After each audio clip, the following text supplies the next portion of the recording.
Oke, ini salah satu yang diriwayatkan dari An Sofiyah. Nah, gitu ya. Ini dari Sofiyah ini hadisnya, salah satunya ini. Ya kan? Apa kata Rasulullah di sini? Rasulullah sedang beriktikaf. Kata Sofiyah, aku datang mengunjunginya pada malam hari dan berbincang-bincang dengan beliau. Lalu aku hendak pulang, maka beliau berdiri bersamaku untuk mengantarku. Tiba-tiba lewat dua orang Ansor, orang Madinah.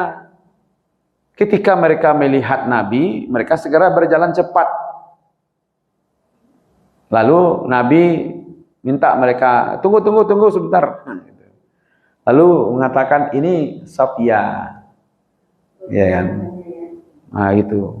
Lalu mereka mengatakan, subhanallah ya Rasulullah. Gitu. Ya kan? Kalau tidak dipanggil oleh Nabi, nanti setan membisikkan.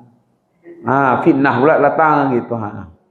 Karena ada perempuan di situ kan malam-malam. Padahal itu adalah istri Rasulullah. Nah, itu salah satu bentuk. Coba kalau dibiarkan saja orang Ansar ini, seperti Aisyah juga nanti itu. Kalau Aisyah istri Rasulullah yang difitnah, jangan-jangan nanti Rasulnya yang difitnah gitu.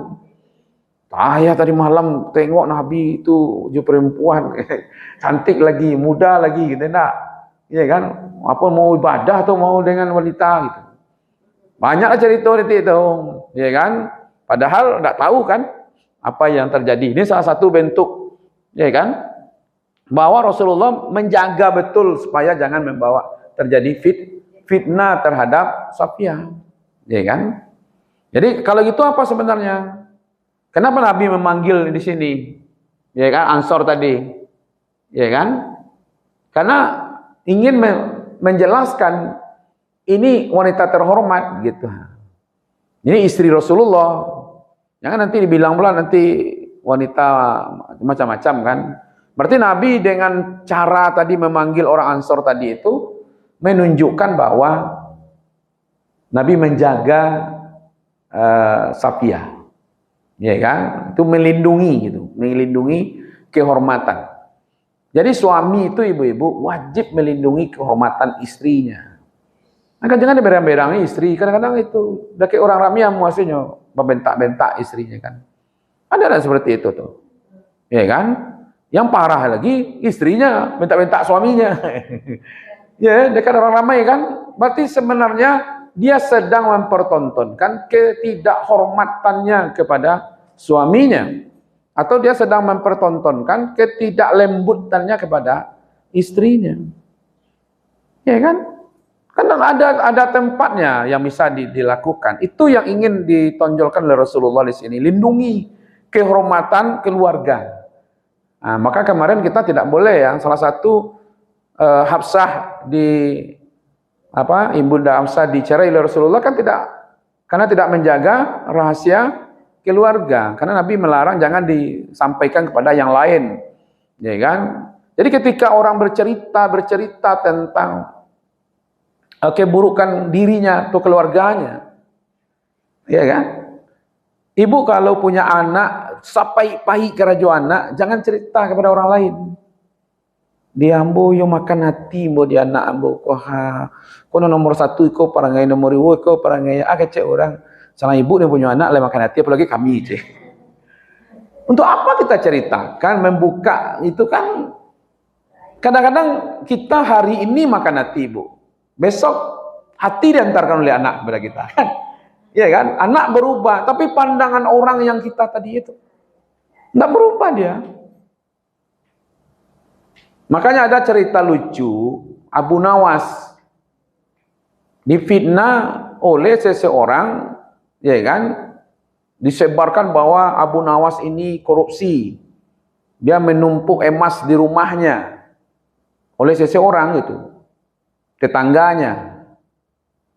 Akhirnya orang lapor kepada khalifah. Khalifah turunkan untuk memeriksa. Ya, memeriksa rumah Abu Rasulullah di preteli sadonya bongkar, enggak ketemu. Enggak ada, memang difitnah. Akhirnya dia malu sendiri kan. Karena dia malu, lalu dia datang, ya kan, kepada Abu Nawas, dia minta maaf. Ya kan, saya sudah membuat fitnah, sudah cerita enggak gitu ya. Lalu kata Abu Nawas, ya saya maafkan, tapi syaratnya ada satu. Apa itu satu? Dulu orang membuat banta, Bu, pada masa itu tuh bulu ayam dimasukkan ke dalam, itu sebagai banta gitu, enggak kapeh dia, bulu ayam. Ya kan, kata Abu Nawas, nanti besok siang pergi ke pasar di tengah orang ramai itu, di lapangan itu ada, nanti bawa bantal yang dari bulu ayam itu. Nah, itu syaratnya. Ya, datanglah dia bawa, orang ramai di situ di lapangan itu. Kemudian kata Abu Nawas, belah bantal itu. Belah dia. Setelah dibelah, angkat. Bertebaranlah bulu ayam itu. Semakin ringan, semakin kencang angin, semakin jauh dia menyebar. Ya kan? Menyebar kemana-mana itu. Nah, sekarang kamu kumpulkan kembali bulu ayam yang lama menyebar itu. Kajal kemari tabang, kemari tabang, kemari tabang. Akhirnya panjangnya mengumpulkan balik bulu ayam yang tabang-tabang itu. Kata Abu Nawas, saya bisa saja memaafkan saudara. Tapi fitnah yang saudara buat itu sudah menyebar kemana-mana. Nah, bagaimana mengumpulkannya kembali? Nah, itu makanya ujian itu berat gitu, ya kan? Nah, fitnah-fitnah yang seperti itu dalam makna, kalau fitnah dalam bahasa Indonesia itu mungkin memfitnah orang ya, tapi kalau fitnah dalam bahasa Arab dia ujian. Jadi kalau fitnah nanti kalau bahasa Indonesia itulah dia gunjing ke situ, mengada-ngada ke situ, itu fitnah dalam bahasa Indonesia. Tapi kalau fitnah dalam bahasa Arab itu bukan fitnah itu. Jadi al-fitnah itu asad ala qadli itu ujian. Jadi kalau anak itu adalah fitnah, pasangan istrimu adalah fitnah, suami fitnah. Fitnah di situ bukan membawa fitnah kemana-mana, ada itu ujian, itu bedanya. Itu perlu coba ngaji kan. Ketahuan gitu. Jadi fitnah dalam bahasa Arab yang dipakai oleh agama dalam Al-Quran itu ujian. Maksudnya anakmu menjadi fitnah, itu maksudnya anak itu akan menjadi ujian. Ya kan? Perangai-perangai anak itu jadi ujian bagi kita. Ya kan? Tapi kalau fitnah dalam bahasa Arab, dalam bahasa Indonesia, datang ke situ bawa cerita-cerita bohong, itu fitnah namanya itu. Itu ghibah. Ya, ghibah. Cerita-cerita itu bagian dari ghibah nanti. Ujian.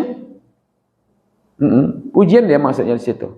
Maka ujian itu ada sifatnya nanti dengan bahasa apa ya? Walanabluwannakum bisyai', ya kan? Sebagai ujian ada. Tapi ada juga dipakai di situ fitnah. Ya kan, dalam beberapa ayat gitu. Ya kan? Ini kenapa terjadi seperti ini gitu. Nabi memanggil dua orang Ansor ini, ya kan, supaya jangan terjadi nanti ujian di situ. Nah, dia menyangka-nyangka nanti, maka dikaitkannya ada setan kan. Inna syaitana yajri, berjalan-jalan dia nanti ini. Ya, masuk dia ke dalam tubuh manusia ini. Apabila di kamar-kamar cerita kan, tadi malam kamu nampak Nabi jumpa dusi, ya kan? Patilah, Nabi sana lagi kiranya gitu ya. Kan itu nanti jadi itu kan. Tadi malam mau cari ada ustaz nampak ada bojok itu kan. Ustaz sana lagi kiranya kan. Itu kan datanglah hal-hal seperti itu. Nah, itu yang dibinteh. Nabi melindungi. Nah, itu dia pedanya dari, ya kan? Jadi seorang suami atau istri dengan anak-anak itu melindungi keluarga mereka supaya kehormatannya terpelihara. Jadi tidak usah cerita-cerita tentang suami, itulah ibu Pak anak ambokolah 3 malam tidak pulang. Apa lah guna dicerita tidak pulang 3 malam kan?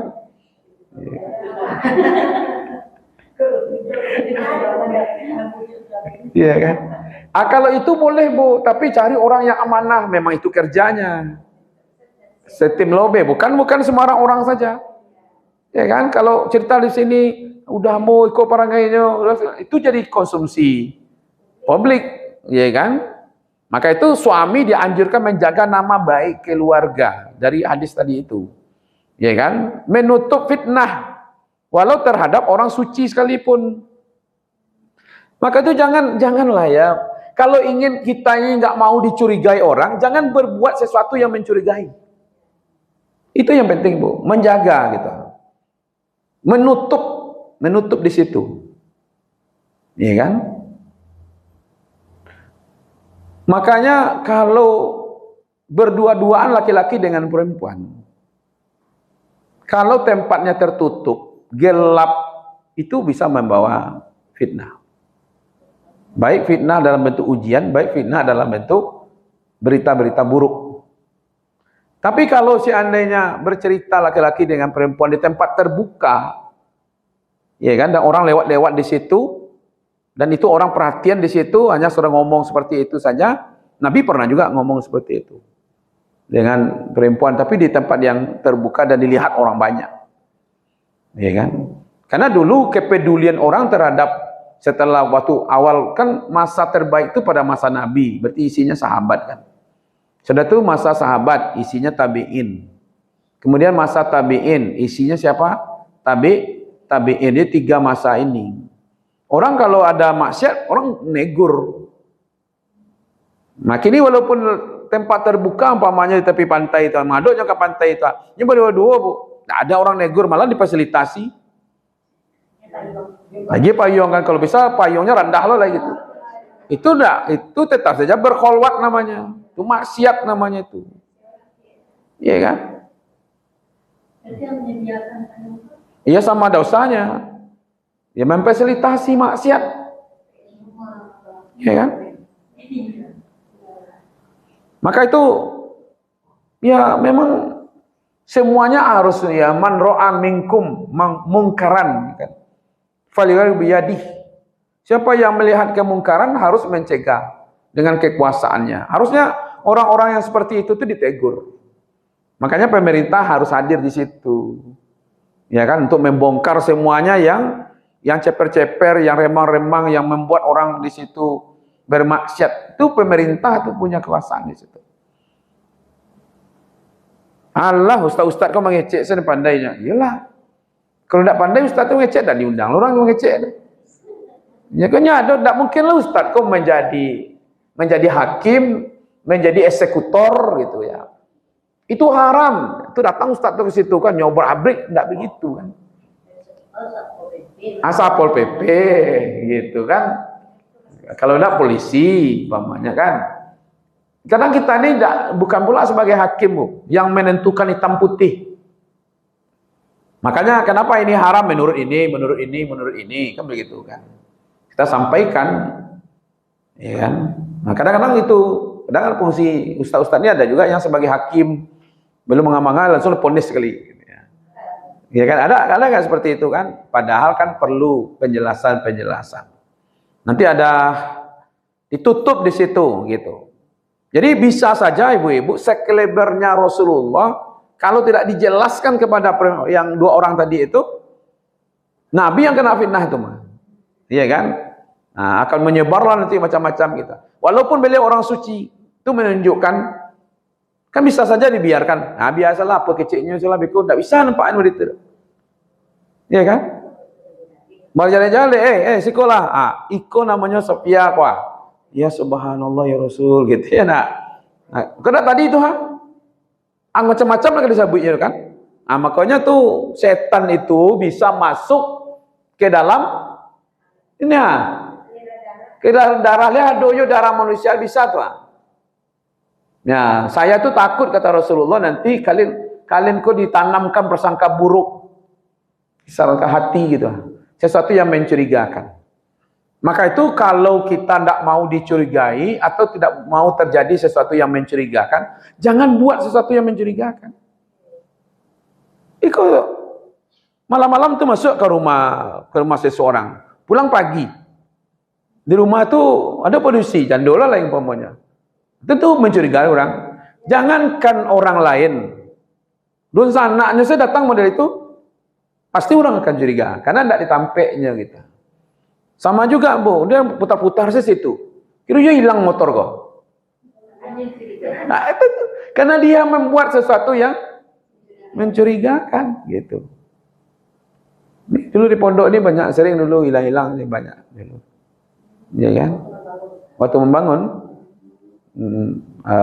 semen, besi, ya kan, mesin dap,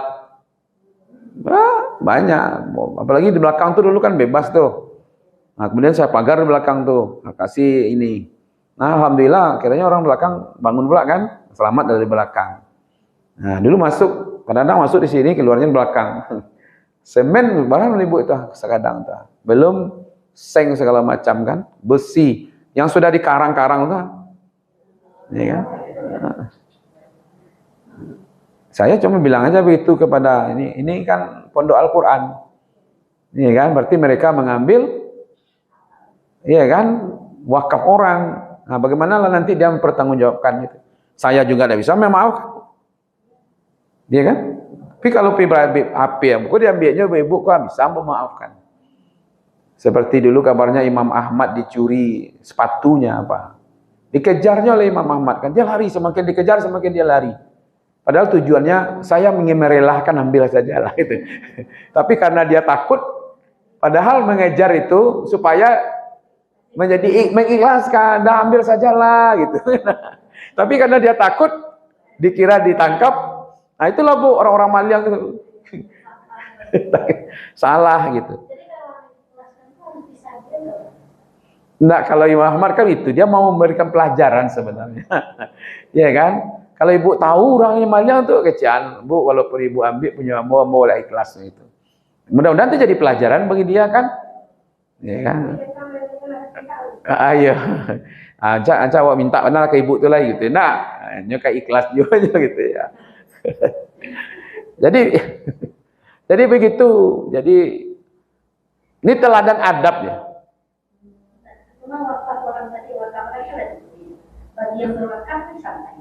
Udah dicatat kok. Bagi orang berwakaf sudah dicatat. Ya, Allah sudah mencatat. Mana pula pencuri membatalkan pahala orang. Iya kan? Dia mencuri itu akan dipertanggungjawabkannya nanti di akhirat. Iya kan? Tapi hebatnya sekarang ini, ya sekarang ini, kemarin kan ada seng bekas di depan itu ditaruh sama tukang kan, sudah 3 hari atau berapa hari tidak ada orang ambil Bu, di depan itu. Nah, baru kemarin dia manggil ada tukang rawok ya, Pak dia mungkin dia tahu gitu, itu mau cigo deh siko, ayo bisa dibantu tuh cemo, Pak kalau tidak guna ambo minta kayu Pak ambil lah. Padahal berapa hari dimukul tuh, padahal Pak Ibu ya, seng-seng yang tadi gunting-gunting bekas itu. Nah itulah hebatnya Bu, jadi kok berkahnya nampaknya dengan ibu-ibu ngaji-ngaji si koko. Kalau dulu dia belum mengaji lah kan. Ya itu mungkin.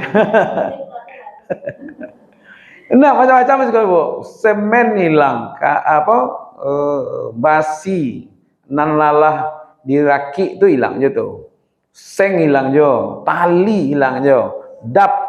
Ya, waktu itu masih terbuka kan.